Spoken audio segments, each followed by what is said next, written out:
श्री स्वामी समर्थ. तुम्हा सर्व स्वामी भक्तांचे माझ्या यूट्यूब चॅनलवरती स्वागत आहे. तुम्हालाही समजलं असेल की हा व्हिडिओ कशा संदर्भात आहे. तर चला सुरुवात करूया. गुढीपाडवा म्हणजे काय? गुढीपाडव्याचा अर्थ काय? याचं महत्त्व काय? गुढी कशी उभारावी? तिथी म्हणजेच मुहूर्त काय? गुढीपाडवा हा महाराष्ट्रातील महत्त्वाचा सण आहे.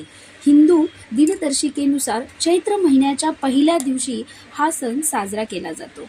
गुढीपाडव्यापासूनच मराठी माणूस आपल्या नवीन वर्षाची सुरुवात करत असतो.